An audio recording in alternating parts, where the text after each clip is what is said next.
जिम्मेदार लिए खड़े हैं, जो जिम्मेदार हजरात लिए खड़े हैं, इसको समझने की कोशिश करो। अदब ये कहता है कि जो लोग जहाँ कहीं हैं अपने कामों को छोड़ करके आके परचम कुशाई में शरीक हुए, तमाम लोग, मर्द, बच्चे, बूढ़े, जवान, ख़वातीन, औरतें, जो भी हैं, सब बादब खड़े हो गए। यही वो परचम है, इसको देख लो, जान लो और पहचान लो।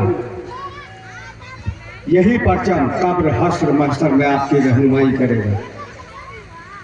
और दूसरी ज़रूरी ऐलान ये सुन लें, सुल्तानपुर के लोग, अयोध्या के लोग, या मेरा तो ये मानना है कि पूरे भारत और पाकिस्तान के लोग सब सुन लें, और ख़ास तौर से खानकाही लोग सुन लें कि ये हमारी खानकाह और ये हक का परचम तमाम खानकाही लोगों को खड़ा करना चाहिए, इसका तारुफ कराना चाहिए। ये परचम बहुत दूर से सफर करके यहाँ तक आया है, पहुँचा है, और किसी गांव में नहीं गया। लाला के पूर्वा में क्यों आया, बापू शाह के हवाले क्यों हुआ, इसमें बहुत बड़ा भेद है। वो भेद बाद में बताऊंगा, वक्त बहुत कम है। यही वो परचम है जिसको लेके मौला अली के हवाले किया गया, उन्होंने खैबर को फतह किया। ठीक है, इस परचम को देना हुआ और असहाबे रसूल को दिया, तो वो अलम खड़ा करके पहाड़ से टेक लगा के अलम को छोड़ करके राह फरार अख्तियार कर लिए, भाग गए। तो रसूल के पास खबर आई, या रसूल अल्लाह, आपने जिसको परचम दिया था वो परचम छोड़ के भाग गया। तो कहा, कल मैं एक ऐसे को आलम दूंगा जो टिकाऊ होगा। और दूसरे दिन परचम के लिए ऐलान कर दिया। बहुत बड़ी भीड़ इकट्ठा हुई। तारीख में आया है कि लोग इस परचम को हासिल करने के लिए अपनी एड़ियाँ ऐसे उठाते थे, अपना कद लंबा करते थे कि मेरा कद लंबा हो जाए, रसूल की निगाह मेरे ऊपर आ जाए, पड़ जाए, और ये अलम हो सकता है मुझे दे दे। तो रसूल ने कहा कि नहीं, अली कहाँ? तो कहा, या रसूल अल्लाह, अली अपने घर पे हैं और उनके आँख में तकलीफ है। तो मजमे को चीरते हुए रसूल मजमे के बाहर गए और मिट्टी उठाया और उस पर नादे अली पढ़ा। नादे अली आप लोग सुना होगा, एक दुआ है जो रसूल ने अली को बुलाने के लिए पढ़ा था। नादे अली पढ़ करके अली के घर की तरफ फेंका। थोड़ी देर के बाद देखा कि गर्द गुबार उड़ रहा है, कोई आ रहा है, कोई आ रहा है। तो वो मौला अली अलैहिस्सलाम से आए। अली कहाँ थे? कहा, या रसूल अल्लाह, घर पे था, आँख में तकलीफ है। तो आपने अपना लुआबे दहन आँख में लगाया, अली ठीक हो गए और अली के हाथ में अलम दिया। जो अलम रसूल ने अली के हाथ में दिया था, वही अलम आज बापू शाह के हाथ में। ये फकीरी है, ये वलायत का रास्ता है, और यही रास्ता अहले हक का रास्ता है।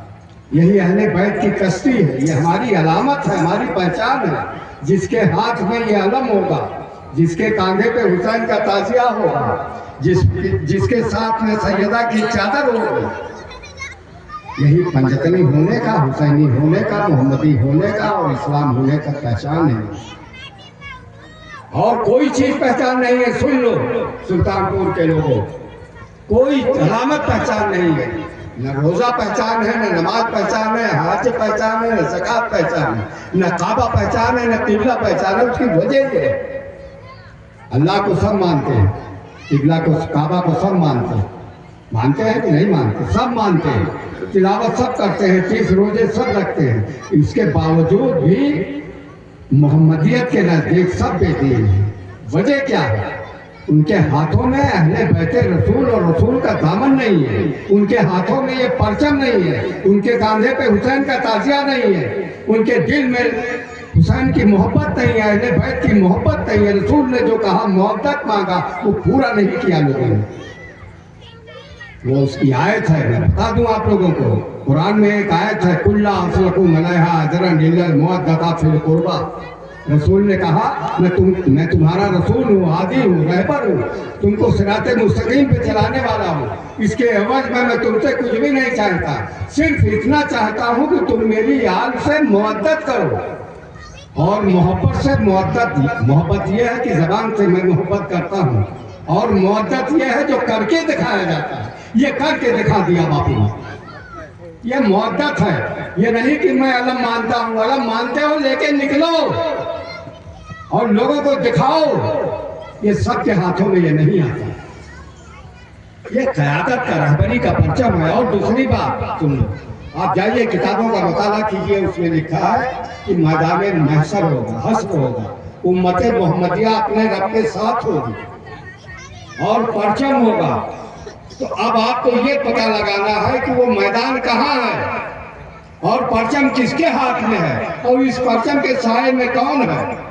हजारों हजार लाखों की आबादी सुल्तानपुर जिले की है, ये कम से कम ये 100-200 आदमी सिर्फ इस परचम के साए में, बाकी लोग कहाँ है।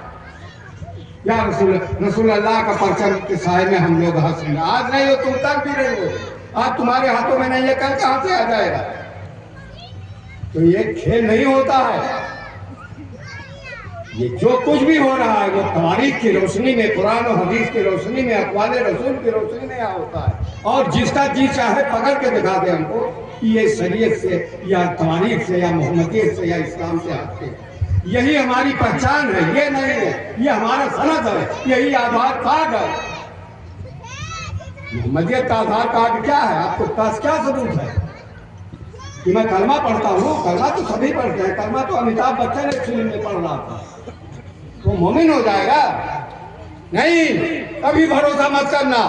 आपको समझना पड़ेगा इस्लाम है क्या चीज, वलायत है क्या चीज, परचम है क्या चीज, मुर्शिद होता कौन है।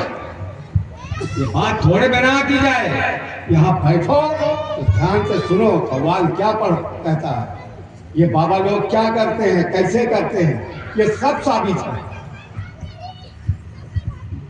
बड़े सारे हवाले हैं और सब किताबों से है, और कहीं गैर दूसरी किताबों से नहीं। तुम्हारे घरों में, तुम्हारे मकतब में, मदरसे में जो किताबें हैं उसमें लिखा हुआ है। साहब जो बयान कर रहा हूँ, आपने उस पर पर्दा डाल दिया।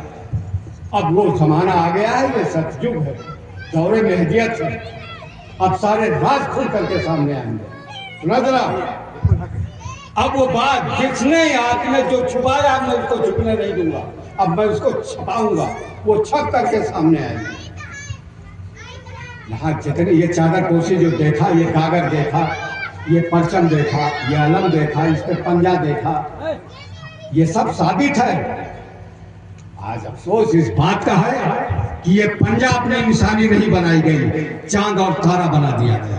कोई साबित नहीं कर सकता पूरे वर्ल्ड में कि हमारे मोनोग्राम चांद और तारा है। पोस्टर पे चांद तारा, ईदगाह पे चांद तारा, मस्जिद के मीनारे पे चांद तारा, कैलेंडर पे चांद तारा। चांद देख करके शादी हो रही है, चांद देख करके त्योहार हो रहा है, चांद देख करके खतना हो रहा है। हमारा चांद से क्या ताल्लुक है? इस चांद को नबी करीम सल्लल्लाहु अलैहि वसल्लम ने टुकड़े टुकड़े कर दिया है। वो कौन सा चांद था? ये आसमान पे उड़ने वाला चांद नहीं था। चांद परस्ती एक दौर था। रसूल ने जब कलमे तैयब का ऐलान किया तो उसके दो भाग हो गए। कुछ तो रसूल पे ईमान ले आए और कुछ रस्मी तौर पे ईमान लाए, उसे चांद को पूछते रहे। अभी उनके दिलों से यह बात गई नहीं है, अभी उनके दिलों से बात गई नहीं है। तो ये सूफियाग्राम है। अब चांद हट करके ये पंजा आएगा। आज देखिए साहिब दुर्रा के आस्थाने पे, वर्ल्ड में पहली बार दुर्रा शाह के आस्थाने पे पंजा लग गया। जब दुर्रा शाह के यहाँ लगा तो कम से कम 7-8 आस्थानों पे धड़ाधड़ लग गया। तो हक का ऐलान करना था, मैंने किया। इसी तरीके से किसी तमाम खानकाहें सुल्तानपुर में है, फैजाबाद में है, अयोध्या में है, संत कबीर नगर में है, किसी परचम नहीं कोई लहरा रहा। क्यों? वजह क्या है? डरते क्यों हैं लोग? डर रहे हैं। ये तरीकत के पीर बने हुए फिर भी डर रहे हैं। लेकिन आपके इलाके का एक फकीर बाबू शाह ने हक का परचम लहरा दिया और तारुफ करा रहे हैं कि पहचानो ये परचम है कौन। ये मर्दों का खेल है। आप जाइए खानकाहों में, मैं चाहता हूँ वीडियो बना के मेरी आवाज को फैला दिया जाए। जाइए पूछिए बापू साहब यहाँ परचम न रह गया हुसैनी, कव्वाल पढ़ रहा था, थाम लो ये हुसैनी अलम मोमिनो, डगमगाने न पाए कदम मोमिनो। वो आपके यहाँ तो नहीं है, वजह क्या है? क्या देखिए क्या जवाब देते हैं।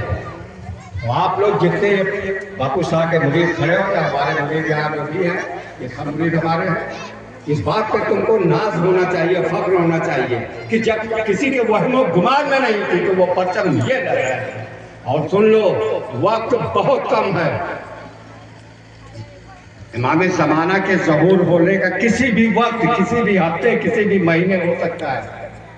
ये सतयुग का ज़माना शुरू होने जा रहा है, बिल्कुल प्लानिंग मुकम्मल हो चुकी है और यही परचम आगे आगे होगा।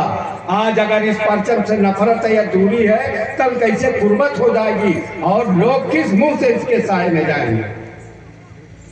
समझ में आया? किसी भी किस्म की ये बारगाह औलिया है, किसी भी किस्म की कोई लापरवाही या बेतरतीबी नहीं होनी चाहिए। आप आए हैं, आना आसान था लेकिन बच के और फैजाब होकर के वापस जाना बहुत मुश्किल है। कायदे से खाना खाओ, बैठो और प्रोग्राम को सुनो। और ये कव्वाल हजरात अब परचम के बारे में कलाम पढ़ने जा रहे हैं, इसको बगौर सुनो।